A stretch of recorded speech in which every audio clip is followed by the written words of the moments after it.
The year is 37 AD. A thunderous roar fills the air as the audience in a crowded Roman theater strains to see the stage. A young boy, barely 10 years old, stands alone in the spotlight. Dressed in a miniature gladiator's armor, he brandishes his wooden sword, his eyes blazing with determination. This is Gaius Julius Caesar Augustus Germanicus, better known by his nickname history would bestow upon him, Caligula. But tonight, he isn't the emperor we know. Tonight, he's just a boy, performing a mock battle for the amusement of a Roman crowd.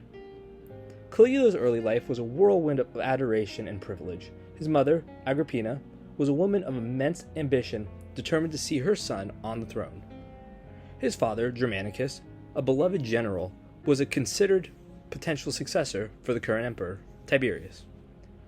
But fate had other plans. When Caligula was just a child, tragedy struck. Rumors of a poisoning swirled around the sudden death of his father, leaving a deep scar on the young boy's psyche. Years pass.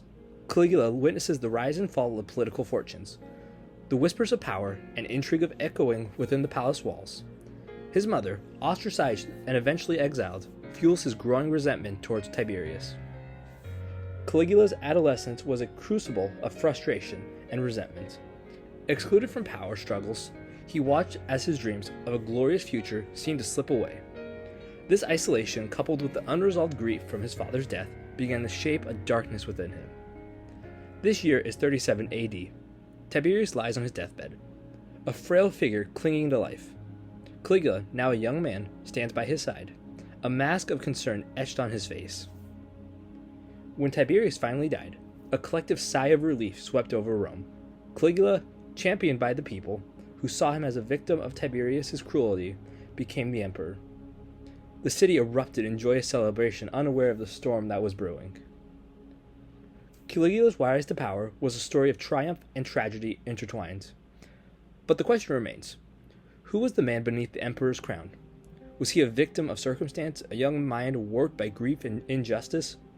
Or was there always a darkness within him, waiting to be unleashed? The early days of Caligula's reign were a golden dawn. Taxes were lowered, prisoners released, and lavish games were held. Yet beneath the surface, a shift was taking place. Caligula, surrounded by sycophants, who fueled his sense of entitlement, began to believe his own press. The public celebrations morphed into extravagant parties, fueled by excess. Whispers turned to murmurs. Caligula's public appearances became increasingly erratic. He demanded absolute loyalty, punishing even the slightest perceived slights with brutal cruelty. The thrill of the crowd fills the Colosseum. Chariots race around the track, churning dust and creating a frenzy.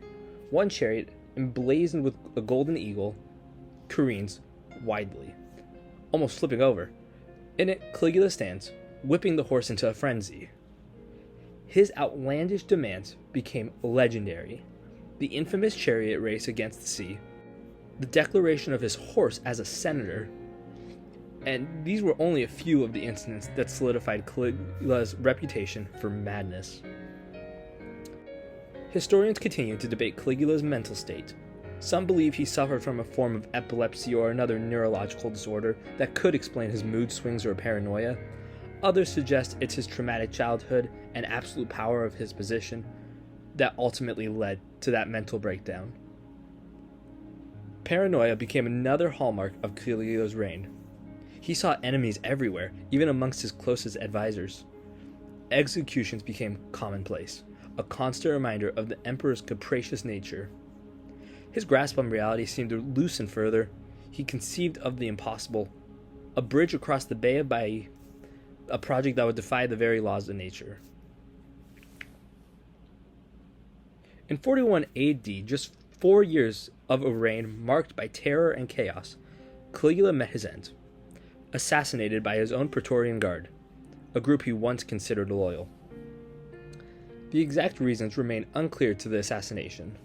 It's likely a combination of factors, including fear of their own lives due to Caligula's unpredictable cruelty, frustration at his own outlandish demands, and potential manipulation by others who wished to see him removed from power. The assassination ushered in a new era for Rome. His uncle, Claudius, a man considered unfit for power by many, became emperor. Caligula's life A brief and tumultuous chapter in Roman history continues to fascinate us today. He stands as a symbol of potential for darkness that resides within even the most glittering empires.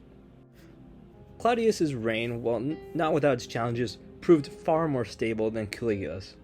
He focused on rebuilding the economy and restoring order. The memory of Caligula's reign, however, continued to cast a long shadow. Historians and poets debated on his legacy, forever grappling with the question of whether he was a tyrant driven mad by power or a victim of circumstance. For the common people, Caligula transformed from a beacon of hope to a cautionary tale. His name became synonymous with capricious cruelty, a reminder of the dangers of unchecked powers. Caligula's legacy remains complex.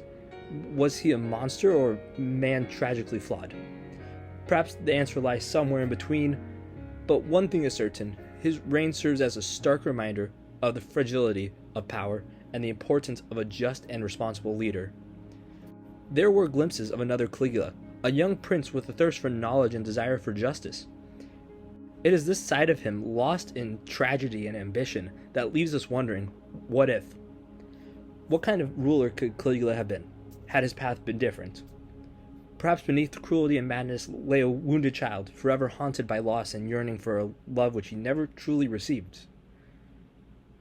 If you enjoyed this video, please consider subscribing, and if you have any ideas, please leave them in the comments. I'd love to hear what you have to say. And finally, if the funds are available, please consider supporting our Patreon. Now, just real quickly before I say goodbye, I want to just quickly say thank you for the comment left by the OBSO1337. Now, I haven't fully read it because it's really long.